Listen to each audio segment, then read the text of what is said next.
أعوذ بالله من الشيطان الرجيم. بسم الله الرحمن الرحيم. يا أيها الذين آمنوا ادخلوا في السلم كافة ولا تتبعوا خطوات الشيطان إنه لكم عدو مبين. اے ایمان والو، اسلام میں پورے داخل ہو جاؤ، شیطان کے نقش قدم کی پیروی نہ کرو، وہ تمہارا کھلا دشمن ہے۔ یہ سورہ بقرہ کی 208 نمبر کی آیت ہے۔ اس میں اللہ تعالیٰ ایمان لانے والوں سے خطاب فرما رہے ہیں۔ بہت ہی اہم آیت ہے کہ جو دعوی ایمان کر رہے ہیں ان سے کہا جا رہا ہے کہ صرف دعوی ایمان چلنے والا نہیں ہے، بلکہ اسلام کی جو تعلیمات ہیں، جو اصول ہے، اس کو تم کو جو ہے پورے کا پورا اپنا لینا چاہیے اگر تمہارا یہ دعویٰ ہے کہ تم مسلمان ہو۔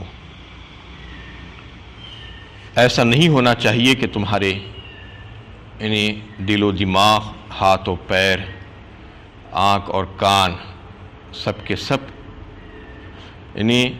احکام الہیہ ہی کے پابند ہونا چاہیے۔ ایسا نہیں کہ ہاتھ اور پیر تو اسلامی تعلیمات پر عمل کرنے کی کوشش کر رہے ہیں، لیکن دل و دماغ کہیں اور ہے، دل و دماغ مطمئن نہیں ہے اس بات پر، یا جو تعلیمات جو پیش کی گئی ہیں اس کے سلسلے میں تمہارے پاس کوئی استثنائی صورتیں، کوئی تحفظات نہیں ہونا چاہیے۔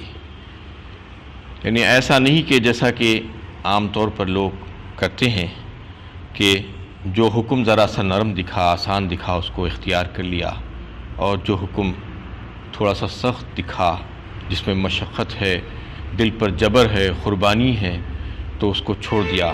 بالکل نہیں، سارے احکامات چاہے وہ نرم ہو چاہے وہ مشقت والے ہو، ان تمام کو تم کو ماننا ہوگا۔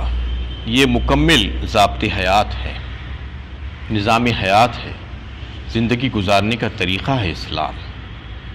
اسلام کوئی مذاق نہیں ہے، یہ وے آف لیونگ ہے، اسٹائل آف لیونگ ہے۔ یہ ہم کو جو عطا ہوئی ہے بہت بڑی نعمت ہے، اس کی ہم کو قدر کرنا چاہیے، خواہ اس کا تعلق عقائد سے ہو، عبادات سے ہو، معاملات سے ہو، معاشرت سے ہو، یا حکومت سے ہو، یا ملازمت سے ہو، یا تجارت سے ہو، یا صنعت حرفت سے ہو، یا کسی بھی شعبے سے تعلق رکھتے ہوں۔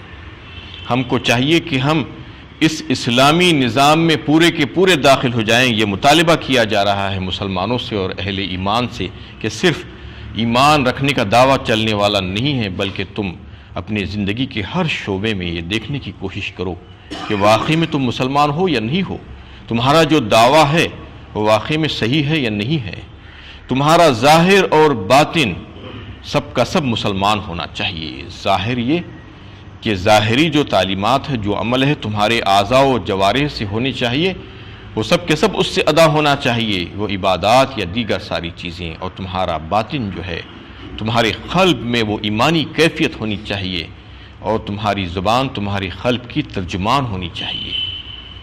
دونوں الگ الگ نہیں ہونا چاہیے، دونوں ایک دوسرے کی ضد نہیں ہونا چاہیے۔ اسلام اور ایمان ایک ہی ہے۔ ایمان جب بندے کے دل میں آ جاتا ہے، راسخ ہو جاتا ہے، تو پھر اس سے اسلام پھوٹتا ہے، اس کی اعضاء و جوارح سے اس کا رواں جو ہے یہ بولنے لگتا ہے کہ میں مسلمان ہوں، میں مسلمان ہوں۔ یہ اللہ تعالیٰ کہنا چاہ رہے ہیں اپنے ایمان والے بندوں سے۔ اس میں بڑی تنبیہ ہے ان لوگوں کے لیے جو اسلام کو صرف مسجدوں اور عبادات کی حد تک مقید کر کے رکھ دیے ہیں، محدود کر کے رکھ دیے ہیں، اور یہ سمجھتے ہیں کہ اسلام کا مطلب یہ ہے کہ مسجدوں کو چلے جاؤ یا کچھ عبادتیں اور جو طریقے ہیں اس کو اختیار کر لو، وہ کافی ہے۔ نہیں، ایسا نہیں ہے، جبکہ انہوں نے معاملات اور معاشرات کو بالکل ایسا کر کے رکھ دیا ہے، اس سے علیحدہ کر دیا ہے جیسا کہ وہ اسلام کا جز ہی نہیں ہے۔ نہ اس کو سیکھنے کی طرف کوئی توجہ ہے، نہ اس پر عمل کرنے کی کوئی توجہ ہے۔ لوگوں کے حقوق مار ڈالے جاتے ہیں اور من مانی زندگی گزاری جاتی ہے، اور یہ سمجھا جاتا ہے کہ ہم تو بڑے عبادت گزار ہیں۔ اسلام تو مطالبہ کرتا ہے اس آیت میں کہ پورے کے پورے مسلمان ہو جانا، اور جو معاشی نظام ہے اس کو اسلام نے پیش کیا ہے خصوصی طور پر، بار بار اس کا تذکرہ بھی آیا ہے۔ جو کیپٹلسٹک جو ذہنیت ہے اس کو ختم کیا گیا ہے، سرمایہ دارانہ نظام کی مخالفت کی گئی ہے اسلام میں۔ پیسہ جمع کرنا، کسی بھی طریقے سے پیسہ جمع کرنا، حلال و حرام کی تمیز کیے بغیر پیسہ جمع کرنا، رشوت لے کر، سود کھا کر، لوگوں کی چیزوں کو ہڑپ کر کے، غصب کر کے، چوری چکاری کر کے، جتنے طریقے حرام ہو سکتے ہیں اس کو اللہ تعالیٰ نے منع کیا ہے، اس کو حرام قرار دیا ہے۔ اسلام یہ نظام کی مخالفت کرتا ہے، سرمایہ دارانہ نظام کی۔ دیکھیے آج دنیا میں کیا ہو رہا ہے، آج ہندوستان میں کیسا تماشا ہو گیا ہے، لوگوں کی نیندیں اڑ گئی ہیں۔ آج قیامت صغریٰ ہے، لوگوں کے سامنے ساری کرنسی نوٹ کینسل کر دیے گئے ہیں بڑے بڑے۔ جو کچھ انہوں نے کمایا تھا حرام طریقے سے وہ سب کا سب بیکار ہو گیا، کاغذ کے ٹکڑے بن گئے ہیں۔ قیامت میں بھی ایسا ہی ہوگا کہ جو کچھ کمایا تھا وہ بیکار ہو جائے گا۔ پیروں تلے زمین نکل گئی ہے، آج لوگوں کی سمجھ میں نہیں آ رہا ہے کیا کرنا ہے لوگوں کی۔ اس کی مخالفت اسلام کرتا ہے۔ اس میں یہ بات بتائی جا رہی کہ تم پورے کے پورے اسلام میں داخل ہو جاؤ، تمہاری کمائی، تمہارا خرچ اسلامی تعلیمات کے مطابق ہونے چاہیے، نہ کہ من مانی۔ اسلام اس بات کی طرف توجہ دلاتا ہے بار بار، اور حلال کمائی، جائز کمائی کی طرف توجہ دلاتا ہے، اور کہتا ہے کہ تمہارے کمانے کے طریقے ایسے ہونے چاہیے، ایسے ہونے چاہیے، اور تمہارا خرچ جو ہے ایسا ہونا چاہیے، راہ اللہ میں ایسا خرچ کرنا چاہیے، یہاں پر ایسا خرچ کرنا چاہیے۔ یہ تعلیمات اسلام دیتا ہے۔ ایسی من مانی تعلیمات، من مانی کام کرنے کی مخالفت کرتا ہے جو آج کر کے لوگ پریشان ہیں، اور یہ گناہ بے لذت ہو گیا ہے ان کے لیے۔ جب انہوں نے کمایا تھا وہ کام بھی نہیں آیا ان کی، وہ بیکار ہو گیا، گناہ کا گناہ رہ گیا، اور پھر وہ لذت بھی حاصل نہیں کر سکے۔ یہی حال ہوتا ہے۔ اس لیے مسلمانوں کو، ایمان والے بندوں کو تنبیہ کی گئی ہے اس میں، ان تمام چیزوں سے بچو جس سے تمہیں روکا گیا ہے، اور اسلام میں پورے کے پورے داخل ہو جاؤ۔ تمہاری کمائی، تمہارا خرچ، تمہاری عبادتیں، تمہاری معاملت، تمہاری معاشرت، تمہارے اخلاق، تمہارے کردار، تمہارے عقائد، سب کے سب اسلامی ہونے چاہیے۔ تمہارا ظاہر اور باطن سب اسلامی ہونا چاہیے۔ اس میں یہ مطالبہ کیا گیا ہے اس آیت میں۔ وَلَا تَتَّبِعُوا خُطُوَاتِ الشَّيْطَانِ کہا اس کے بعد، شیطان کے نقش قدم پر مت چلو۔ اس کا کیا مطلب ہے؟ یعنی بیک وقت کفر اور اسلام دونوں سے راہ رسم رکھنے کی کوشش مت کرو، اور اپنی زندگی کو ان دونوں میں تقسیم مت کرو۔ شیطان یہی چاہتا ہے کہ ادھر بھی رہو ادھر بھی رہو، یہ بھی چلتا ہے وہ بھی چلتا ہے، ان سے بھی ملو ان سے بھی ملو۔ نہیں، اسلام تو یہ کہتا ہے کہ خالص اسلام میں آ جاؤ، اللہ کی بات مان لو، کسی اور کی بات نہیں ماننا۔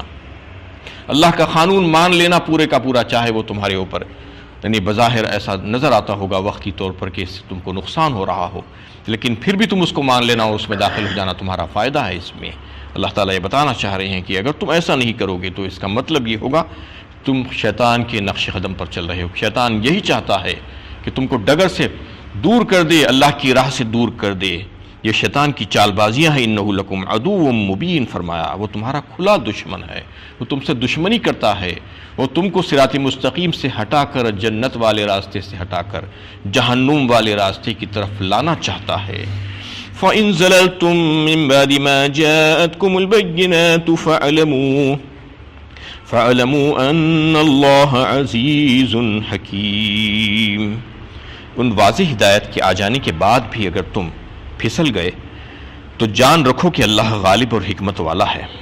اللہ تعالیٰ فرما رہے ہیں کہ اتنی واضح ہدایت تمہیں دی جا چکی ہے، اس سے پہلے کی آیتوں میں بھی بہت سے احکامات تمہارے لیے بیان کیے گئے ہیں، اس کے باوجود بھی اگر تم نہیں ماننا چاہتے تو نہ مانو، کیونکہ اللہ تعالیٰ نے اس دنیا میں یہ طریقہ اختیار کیا ہے ان کی حکمت سے کہ لوگوں کو ارادے اور اختیار کی آزادی دے کر رکھ دی گئی ہے اور بات سمجھا دی گئی ہے، لیکن اس کے باوجود اگر کوئی بات نہیں سمجھنا چاہتا اور اپنی من مانی اختیار کرنا چاہتا ہے اور اپنے اختیارات کا ناجائز استعمال کرنا چاہتا ہے تو چاہے کر لے۔ اللہ تعالیٰ یہ بتا رہے ہیں، اللہ تعالیٰ سب کچھ جانتے ہیں اور وہ عزیز ہیں اور حکیم ہیں۔ دو صفتیں ان کی اسماء حسنہ میں سے یہاں پر لا کر یہ بات بتائی گئی۔ عزیز کا مطلب یہ ہے کہ غالب ہے، طاقتور ہیں، اور وہ جو چاہیں کر سکتے ہیں۔ ان کے پاس قدرت ہے لیکن وہ حکیم بھی ہے، ان کے فیصلے حکیمانہ ہیں، وہ ڈھیل دیتے ہیں لوگوں کو، موقع پر پکڑتے ہیں، ہمیشہ نہیں پکڑتے، مہلت پر مہلت دیتے ہیں، ان کو معلوم ہے کہ مجرم کو کب سزا ملنی چاہیے، وہ سزائیں دیتے ہیں اس وقت پر، لیکن بعض وقت ایسا دکھتا ہے کہ مجرموں کو سزا نہیں مل رہی ہے، ڈھیل مل رہی ہے، ڈھیل مل رہی ہے تو ان کے لیے خرابہ ہے، وہ اچھائی نہیں ہے۔ تو اللہ تعالیٰ مہلت پر مہلت دے کر بتاتے ہیں وہ عزیز بھی ہیں، اس کے ساتھ ساتھ حکیم بھی ہیں۔ هل ينظرون إلا أن يأتيهم الله في ظلل من الغمام والملائكة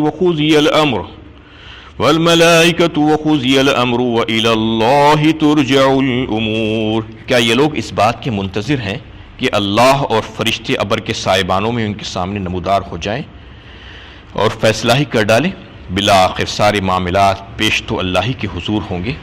اب اللہ تعالیٰ یہ سوال کر رہے ہیں، آخر یہ اس قسم کی جو حرکتیں کر رہے ہیں، اللہ تعالیٰ کی نافرمانیوں پر اڑے ہوئے ہیں، کیا یہ اس بات کے منتظر ہیں کہ ان کے سامنے سب کے سب حقیقتیں ظاہر ہو جائیں؟ جو اللہ تعالیٰ نے مغائبات کے پردوں میں چھپا کر رکھا ہے وہ بھی ظاہر ہو جائیں؟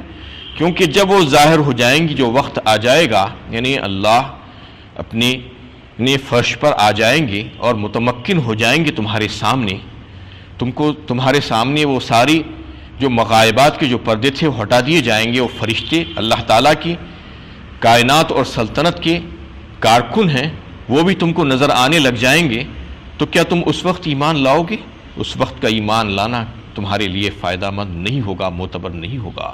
اس وقت تم اپنے آپ کو اگر جھکاؤ گے بھی اور اپنے آپ کو جو ہے ان کے سامنے ڈالو گے اور یہ وعدہ بھی کرو گے کہ میں اب ایمان لاتا ہوں، میں توبہ کرتا ہوں، تو تمہاری وہ توبہ اور تمہارا ایمان قابل قدر نہیں ہوگا، اس کی کوئی قدر و قیمت نہیں ہوگی اللہ تعالیٰ کے پاس۔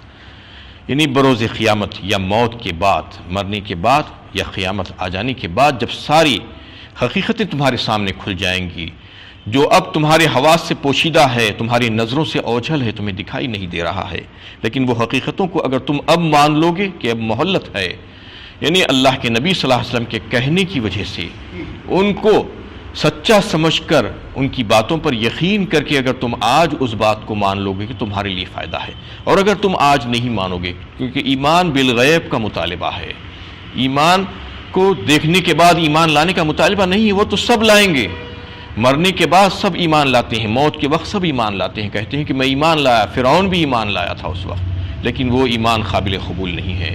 اور سب کچھ دیکھ لینے کے بعد تو بڑے سے بڑا بدکردار، فاسق و فاجر اور مجرم بھی کہتا ہے کہ میں ایمان لاتا ہوں، لیکن وہ ایمان کون قبول کرتا ہے اس وقت؟ ایمان کا مطالبہ تو اس وقت ہے جب حقیقتیں سامنے نہیں ہیں، حقیقت ہے لیکن وہ پردے میں رکھی ہوئی ہے، یہ اللہ تعالیٰ کی حکمت ہے، اس کو مان لینے کے لیے کہا جا رہا ہے۔ اور اگر تم نہیں مانو گے تو تم سمجھ لو کہ تم اس بات کے منتظر ہو کہ تم اللہ تعالیٰ کو جو ہے دیکھ لینا چاہتے ہو، اس وقت ان کے فرشتوں کو دیکھ لینا چاہتے ہو، ان کے کارکنوں کو دیکھ لینا چاہتے ہو۔ جو وقت آ جائے گا تو پھر فیصلے ہو جائیں گے، قضی الامر وإلی اللہ ترجع الامور، اور پھر بالآخر سارے کے سارے معاملات پیش تو اللہ تعالیٰ ہی کے حضور ہوں گے۔ تم وہاں پر کیا کر لو گے؟ تمہارے سارے معاملات، تم دنیا میں جو کچھ بھی کر رہے ہو وہ سب کے سب اللہ کے حضور پیش ہونے والے ہیں، اور جزا و سزا کا قانون مقرر ہے، تم جو کچھ بھی یہاں سے کر کے جاؤ گے اسی کے مطابق تمہیں جزا و سزا ملنے والی ہے۔ وآخر دعوانا الحمدللہ رب العالمین۔